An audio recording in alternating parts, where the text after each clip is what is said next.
아침에 나로 주의 인자한 말씀을 듣게 하소서. 행복한 교회 성도 여러분 안녕하십니까? 강창한 부목사입니다. 10월 23일 목요일입니다. 하나님의 은혜와 평안이 성도님들의 심령과 삶 가운데 함께 하시기를 소망합니다. 하나님의 말씀을 보도록 하겠습니다. 스가랴 9장 1절부터 8절까지의 말씀을 봉독해 드립니다. 여호와의 말씀이 하드락 땅에 내리며 다메섹에 머물리니 사람들과 이스라엘의 모든 지파의 눈이 여호와를 우러러 봄이니라. 그 접경한 하맛에도 임하겠고 두로와 시돈에도 임하리니 그들이 매우 지혜로움이니라. 두로는 자기를 위하여 요새를 건축하며 은을 티끌같이 금을 거리에 진흙같이 쌓았도다. 주께서 그를 정복하시며 그의 권세를 바다에 쳐 넣으시리니 그가 불에 삼켜질지라. 아스글론이 보고 무서워하며 가사도 심히 아파할 것이며 에그로는 그 소망이 수치가 되므로 역시 그러하리라. 가사에는 임금이 끊어질 것이며 아스글론에는 주민이 없을 것이며 아스돗에는 잡족이 거주하리라. 내가 블레셋 사람의 교만을 끊고 그의 입에서 그의 피를 그의 이사이에서 그 가증한 것을 제거하리니 그들도 남아서 우리 하나님께로 돌아와서 유다의 한 지도자같이 되겠고 에그로는 여부수 사람같이 되리라. 내가 내 집을 둘러 진을 쳐서 적군을 막아 거기 왕래하지 못하게 할 것이라. 포악한 자가 다시는 그 지경으로 지나가지 못하리니 이는 내가 눈으로 친히 봄이니라. 아멘. 지난날 하나님은 갈대아 우르 출신의 아브라함을 선택하시고 그의 후손을 번성케 하고 가나안 땅을 그와 그의 후손에게 주시겠다 약속하셨습니다. 이후 430년 동안의 이집트 노예 생활, 40년 동안의 광야 생활을 마친 뒤 마침내 그의 후손 이스라엘 백성들은 약속의 땅 가나안을 그들의 기업으로 받게 되었습니다. 그렇게 약속의 땅 가나안에 정착하게 되었지만 그들이 안정된 삶을 누리기는 쉽지 않았습니다. 이스라엘 주변의 이방 국가들 때문입니다. 본래 하나님의 뜻과 계획대로였다면 이스라엘 백성들은 힘써 하나님을 섬기고 하나님의 말씀에 순종함으로써 그 지역의 강국으로 우뚝 서 있어야 했습니다. 하지만 그들은 하나님의 말씀에 순종하지 않고 다른 이방신을 섬기는 죄를 범했습니다. 결국 주전 722년 북이스라엘, 주전 586년 남유다 순서로 나라를 빼앗기고 말았습니다. 우리가 읽은 스가랴서는 책이 기록된 시대적 배경과 주제에 따라서 크게 1장부터 8장, 9장부터 14장의 두 부분으로 구분됩니다. 그 가운데 전반부인 1장부터 8장은 포로 귀환 이후 중단된 성전 재건 공사를 독려하는 것을 기본 주제로 합니다. 그에 반해 후반부인 9장부터 14장은 성전 재건이 완료되고 40여 년의 시간이 흐른 때를 배경으로 주어진 말씀입니다. 당시에 포로 귀환 세대 이스라엘 백성들은 선지자들의 권고에 따라 성전 재건만 완료하면 이방인들의 핍박이 완전히 사라지고 황폐해진 땅도 다시 회복되어 다시금 번영과 평안을 누리게 될 것이라는 것을 기대했습니다.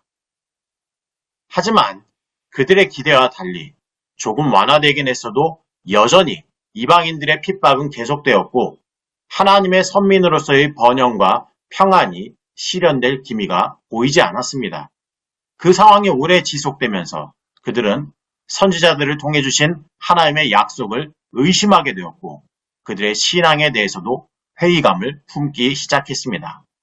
하나님은 그들의 마음이 흔들리는 것을 아셨습니다. 그래서 선지자 스가랴를 통해 9장 이하의 말씀을 주심으로써 당면한 현실 상황으로 인해 일희일비하지 말고 영광스러운 미래를 소망하며 그들의 신앙을 굳게 하고자 하셨습니다. 이러한 맥락 속에서 하나님은 오늘 본문을 통해 이스라엘 주변 국가들에 대한 심판의 말씀을 선포하십니다. 여기서 하나님의 심판의 대상으로 나타나는 국가들은 수리아와 두로와 시돈, 블레셋입니다. 이들은 지난날 하나님의 택하신 백성 이스라엘을 대적하고 핍박했던 나라들로서 하나님의 백성을 대적하는 모든 악한 세력의 대표라 할 수 있습니다. 먼저 1절을 보면 여호와의 말씀이 하드락 땅에 내리며 다메섹에 머물리니 라고 이야기합니다.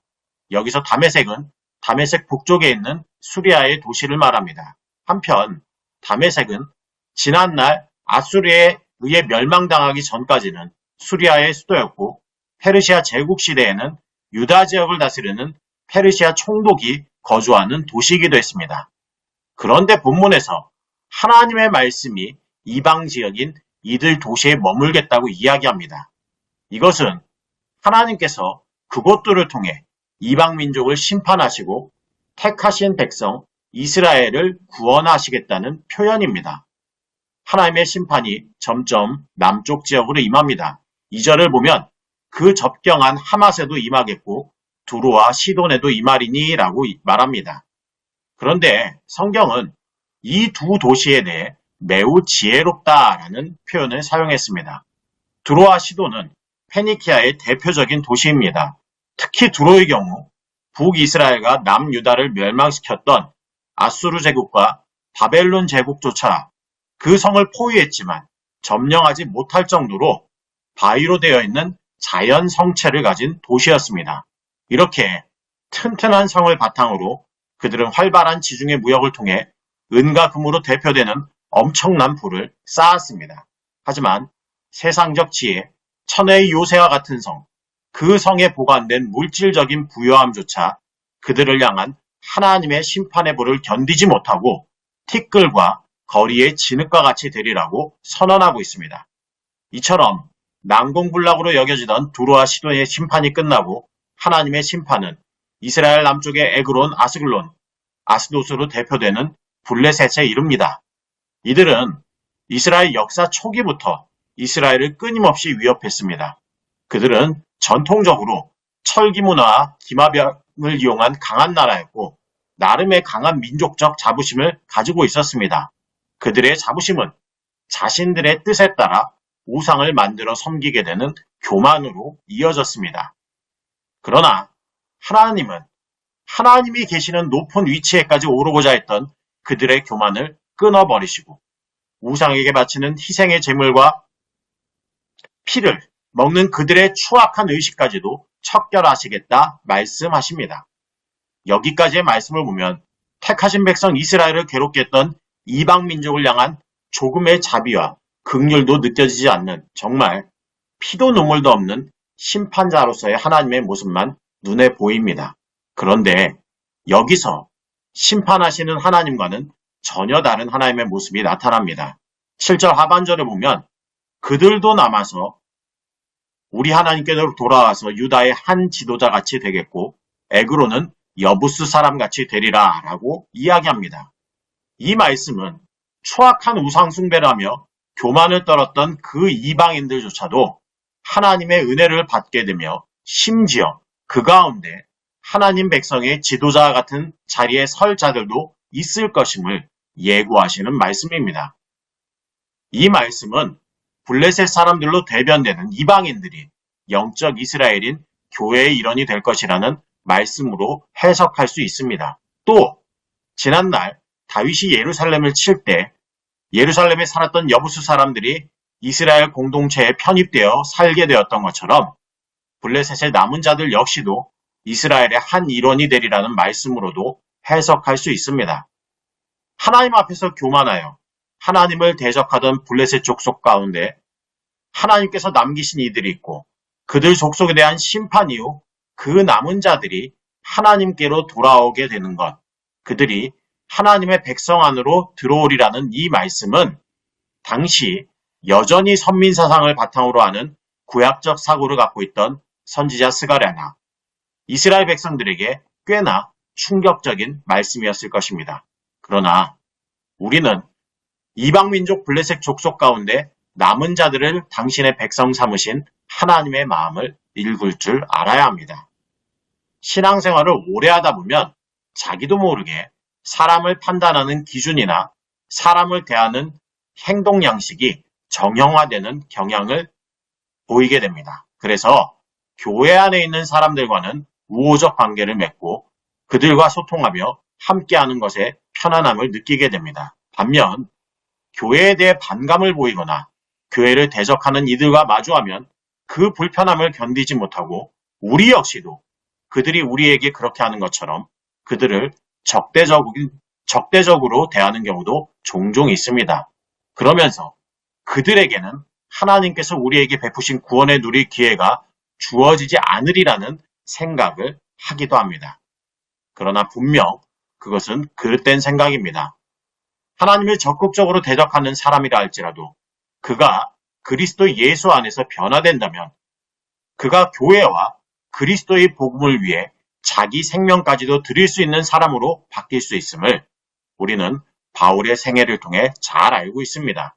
그러므로 타인을 대할 때 특별히 아직 믿음을 갖지 못한 상태에서 복음과 교회에 대해 적대적인 감정을 표출하는 이라 할지라도 하나님께서 여전히 그를 사랑하시며 그가 하나님께로 돌아오기를 기다리고 계신다는 것을 기억하시기 바랍니다.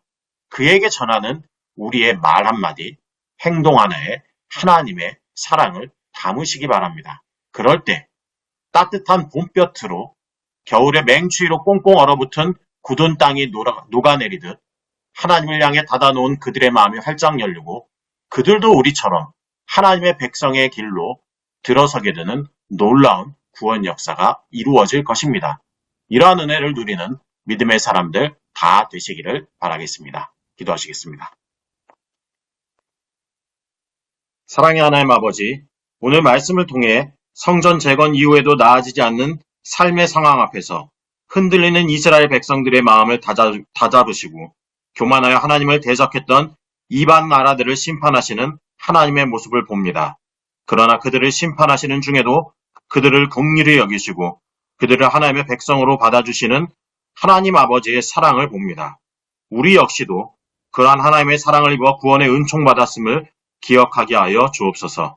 먼저 하나님의 구원을 누린 사람으로 이 땅을 살아갈 때 믿음 없는 이들과의 관계 속에 겪는 어려움을 경험할 때 그들을 향해 적개심을 갖지 않게 하여 주옵소서. 그들 역시도 사랑하시고 그들을 구원으로 이끄시기 원하시는 하나님의 마음을 헤아리게 하시고 그들을 향한 우리의 말, 우리의 행동 속에 하나님의 사랑이 드러나게 하여 주옵소서. 그래서 그들과 좋은 관계를 맺으며 살아가게 하시고 그 가운데서 그들에게 구원의 복음을 전할 수 있게 하여 주옵소서. 오늘도 하루를 시작합니다. 하루를 보낼 때 하나님의 은혜 안에 거하게 하시고 우리의 마음과 삶을 주님께서 지켜 주옵소서. 감사드리며 예수님의 이름으로 기도드립니다. 아멘.